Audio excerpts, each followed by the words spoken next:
Arctic News. Climate plan about FAQ threat extinct feedback action, policies febates debate contact more. Saturday, March 3, 2018. Warning signs. The Arctic is warming up more than twice as fast as the rest of the world, due to numerous feedbacks. At times, large areas over the Arctic Ocean can become 30 degrees Celsius or 54 degrees Fahrenheit warmer than 1979 to 2000, as illustrated by the image below. On February 27, 2018, large parts of the Arctic Ocean north of Greenland had turned into open water, as illustrated by the image below. Yet, while the situation in the Arctic is desperate, with sea ice north of Greenland collapsing and more, mainstream media do not seem to care. If there ever were warning signs of what could eventuate, this is one. The sea ice north of Greenland is typically the thickest, as it is the least affected by melting and can build over many years. Early February 2018, sea ice north of Greenland was up to 5 m thick. To see sea ice this thick getting pushed away and open water emerging north of Greenland in the middle of winter is simply stunning. For years, I've been warning about the situation in the Arctic, in particular the open doors feedback, which is accelerating Arctic warming. Such feedbacks were taken into consideration in an earlier analysis that warned about a potential 1.6 degrees Celsius warming globally due to albedo changes in the Arctic, in combination with associated changes such as loss of the ice buffer, latent heat, more heat transfer from the Atlantic Ocean to the Arctic Ocean due to stronger winds along the path of the Gulf Stream, and more heat entering the atmosphere or remaining in the atmosphere, due to more open water in the Arctic Ocean and as oceans get more stratified and take up less heat from the atmosphere. So, the current situation doesn't come as a big surprise, but it's stunning to see sea ice collapse north of Greenland. Back in March 7, 2007, I posted the article 10 Dangers of Global Warming, describing events getting progressively worse, with one danger feeding and reinforcing the next one, culminating in panic. Then, I thought that reading that post could at least help people better understand what's going on, and thus help people avoid panicking, but right now, I wonder whether most people do want to understand at all. Anyway, here are some images and words describing what happened over the past few days. Jet stream over Arctic Ocean on February 25, 2018. As Arctic warming keeps accelerating, there's ever less temperature difference between the North Pole and the equator, and this slows down the speed at which the jet stream circumnavigates Earth. Jet stream over Arctic Ocean on February 26, 2018. The jet stream is getting more wavy, and a more wavy jet stream makes it easier for cold air to move out of the Arctic and for warm air to move into the Arctic, so this open doors feedback is a self-reinforcing feedback that further accelerates warming in the Arctic. During the northern winter, the Arctic is increasingly getting warmer than North America, Europe and Siberia. This increases the temperature difference between these continents and the oceans, which at times is causing winds to strongly speed up over the North Atlantic and the North Pacific, making an already wavy jet stream extend even further over the Arctic Ocean, reaching areas well beyond the North Pole. Atmospheric river of heat reaches the North Pole. Temperatures were as high as 1.1 degrees Celsius or 34.1 degrees Fahrenheit on February 25, 2018. As the jet stream makes this detour, a huge amount of heat enters the Arctic from the south. Temperatures above 6 degrees Celsius at Cap Morris-Jesup, Greenland's northernmost weather station, on February 25, 2018. These events were preceded by the polar vortex splitting up. On February 9, 2018, the polar vortex was split up into 4 vortices and reached speeds as fast as 425 km per hour or 264 miles per hour. Polar vortex split up into 4 vortices. A sudden stratospheric warming event occurred on February 16, 2018, with temperatures reaching as high as 8.9 degrees Celsius or 47.9 degrees Fahrenheit over Hudson Bay. Polar vortex splitting up into 4 vortices with a sudden stratospheric warming event occurring on February 16, 2018. The heat that has accumulated in the Arctic Ocean is further illustrated by the February 2018 NASA temperature anomalies image below. Below is an animation of sea ice thickness from the Naval Research Laboratory. Arctic sea ice extent was at record low for the time of the year on February 26, 2018, at 14.159 million square kilometers. Arctic sea ice extent typically reaches its maximum in March, but maximum extent in 1991 to 2000 was reached on February 24.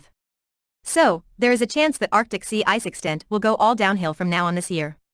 Zero sea ice volume is within the margins of the trend depicted on the image above on the right. Decline of the snow and ice cover in the Arctic comes with a huge loss in albedo, which means that huge amounts of sunlight that were previously reflected back into space instead get absorbed by the Arctic. Loss of sea ice also means loss of the buffer that until now has consumed huge amounts of heat. The buffer has gone. Feedback number 14 on the feedbacks page.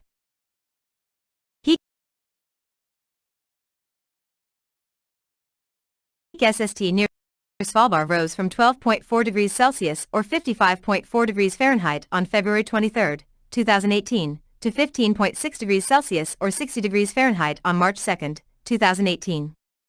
The danger is that a sudden influx of heat can no longer be absorbed by the sea ice and will instead warm up sediments at the seafloor of the Arctic Ocean that can contain huge quantities of methane in the form of hydrates and free gas.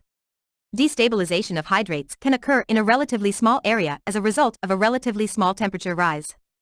Destabilization comes with a 160 times expansion in volume of the methane, which will send out shock waves that can destabilize nearby hydrates, causing them to destabilize as well, resulting in an eruption of huge quantities of methane over a large area. Here's another warning sign. Peak sea surface temperature near Svalbard rose from 12.4 degrees Celsius or 55.4 degrees Fahrenheit on February 23, 2018, to 15.6 degrees Celsius or 60 degrees Fahrenheit on March 2, 2018, as illustrated by the red line on the image on the right, with the blue line showing the 1981 to 2011 average.